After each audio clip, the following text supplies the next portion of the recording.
সামনেই নির্বাচন West Bengal motion picture artist ফোরামের। আর নির্বাচনের আগে একগুচ্ছ কর্মসূচি গ্রহণ করতে চলেছে আর্টিস্ট ফোরাম। কোনো অভিনেতাদের কি কাজ নেই, কিংবা কোনো অভিনেতারা কাজের অভাবে ডিপ্রেশনে অথবা জীবনের কঠিন সিদ্ধান্ত নিতে চলেছেন বা নেওয়ার কথা ভাবছেন, এই সব কিছু রুখতেই আর্টিস্ট ফোরাম একাধিক কর্মসূচি নিয়ে আসতে চলেছেন খুব শিগগিরই। চালু হচ্ছে মেম্বার্স কর্নার, যেখানে 500 টাকার বিনিময়ে নিজেদের নাম নথিভুক্ত করতে পারবেন অভিনেতারা এবং তারা কাজও পাবেন। চালু হচ্ছে কাস্টিং কর্নার, যে সমস্ত অভিনেতারা কাজ খুঁজছেন কিংবা কাজের অভাবে বাড়িতে বসে আছেন, এই কাস্টিং কর্নারের মারফত সেই সমস্ত অভিনেতারা খুব সহজেই কাজ পেয়ে যাবেন।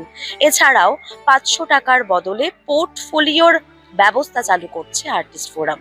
যে সমস্ত অভিনেতারা নিজেদের পোর্টফোলিও করাতে পারছেন না টাকার অভাবে, তারা কিন্তু 500 টাকার বদলে খুব সহজেই তাদের নিজেদের পোর্টফোলিও তৈরি করতে পারবেন। খুব শিগগিরই একগুচ্ছ কর্মসূচি নিয়ে হাজির হতে চলেছে আর্টিস্ট ফোরাম, কারণ নির্বাচনের আগে এটাই বড় সুযোগ।